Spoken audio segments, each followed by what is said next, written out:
அஸ்ஸலாமு அலைக்கும் வரஹ்மத்துல்லாஹி வபரகாத்துஹு. Welcome back to my channel. இன்றைக்கி நம்ம வீடியோவில் ரவா கேசரி ஹோட்டல் ஸ்டைலில் எப்படி செய்கிறதுன்னு சொல்லிட்டு பார்க்கலாம். வாங்க நம்ம இப்போ வீடியோக்குள்ளே போகலாம். இதுக்கு நான் ரவா எடுத்து வச்சுருக்கேன், கேசர் எடுத்து வச்சுருக்கேன், முந்திரி, திராட்சை, நெய், இதுதான் மெயினான இன்க்ரீடியன்ட்ஸ். இப்போ நம்ம மெஷர் பண்ணிக்கலாம்.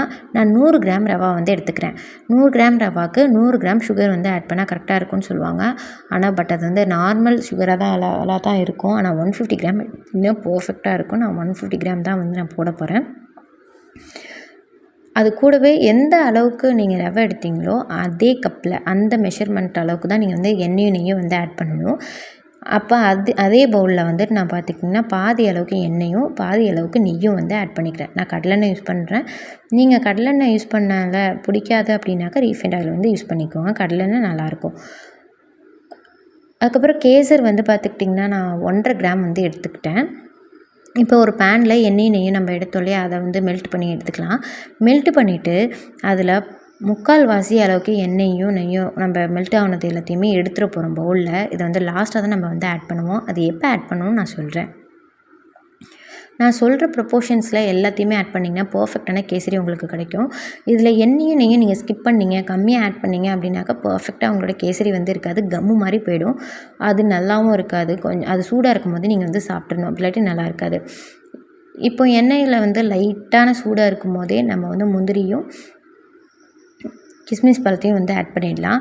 கிஸ்மிஸ் பழம் நல்லா பலூன் மாதிரி உப்புனதுக்கு அப்புறமா ரவையை ஆட் பண்ணிக்கலாம். ரவையை ஆட் பண்ணி அந்த நெய் எண்ணெய் கூட நல்லா மிக்ஸ் ஆகட்டும். மிக்ஸ் ஆனதுக்கப்புறமா நம்ம கேசரை ஆட் பண்ணிக்கலாம்.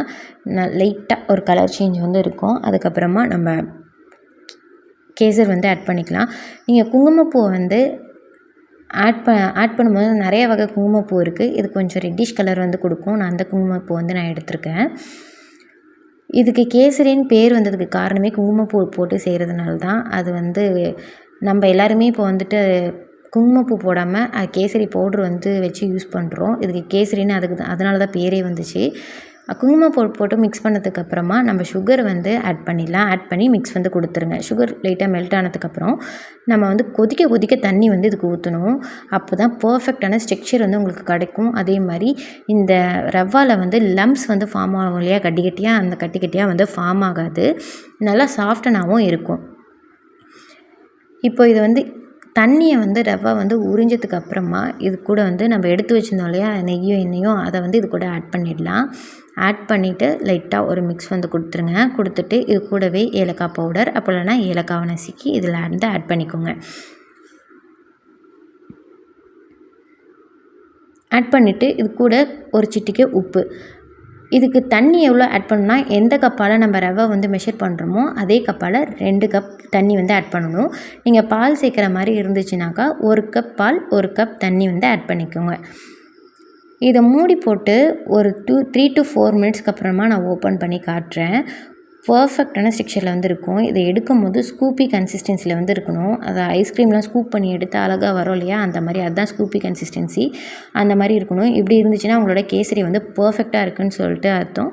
இது இப்போ சர்வ் பண்ணுறதுக்கு ரெடி ஆகிடுச்சு. இது எப்போ நீங்கள் எடுத்தாலுமே இதே கன்சிஸ்டன்சியில் தான் இருக்கும், திக்காகவே ஆகாது.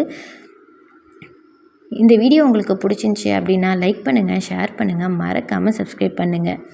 தேங்க்ஸ் ஃபார் வாட்சிங்.